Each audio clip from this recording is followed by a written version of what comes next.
So, Mike, big news this week, the fiscal cliff. The obvious question is, are we going over the fiscal cliff? And what does it mean if we do? You know what? I love the stock market vigilantes. You remember James Carville when Bill Clinton was running for office? He said he wanted to come back in his next life as the bond market because of the tremendous influence James bond market. The tremendous influence interest rates were having on how much the government can spend. And you know what? It worked.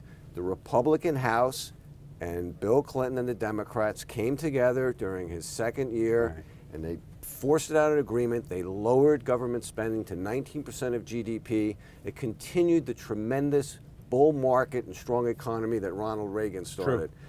I think stocks are going to do the same thing here. They're actually going to force the Republicans in the House and the Democrats in the Senate, along with President Obama, to force out a reasonable... You think it'll be stock prices that force this? That's the new vigilantes right now, because you know what? We sit here 8 days after the election, and stock prices, at least as measured by the Dow, have only gone up one day. Right. Very interesting. So you think that will be the cost. If that's the case, if you turn out to be right about that, and you certainly could, does it happen by December 31st? And if it doesn't happen by December 31st, is it really that big of a deal? No, I think by that question, you don't think it's that big. Right. No. I don't either, and I think we're already starting to see some of the language explain that as, you know, temporary measures, and I think that's what you're likely to say. I think it's ridiculous. We haven't had really a reasonable budget in years. The Senate hasn't even passed one in over 3 years, so why we have to have this? Why? By the way, why do we have to have that December 31st? Where did this fiscal cliff thing come from really anyway? Being driven by the expiration of the Bush tax cuts, which happens to be December 31st. But let me ask you this, if it doesn't get resolved by December 31st, certainly on paper, that means that the Bush tax cuts expire, everybody's taxes go up, the sequester also hits.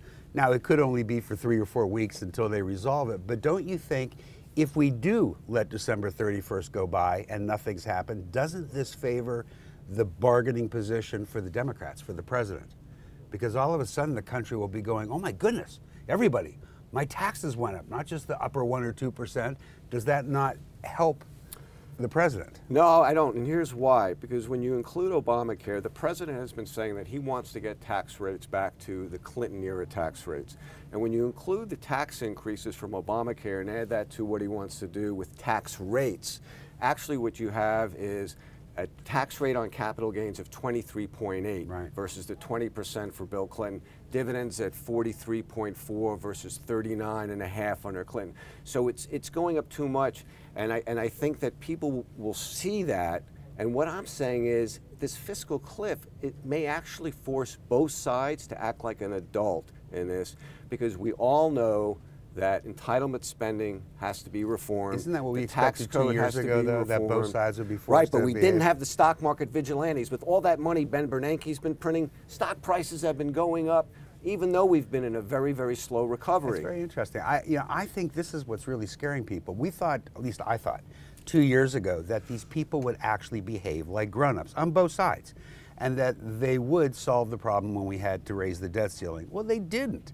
In fact, the reason we're facing what we're facing today is they created this legislation thinking we'll never actually get to this. They did it so that there would be a sword hanging over everybody's head.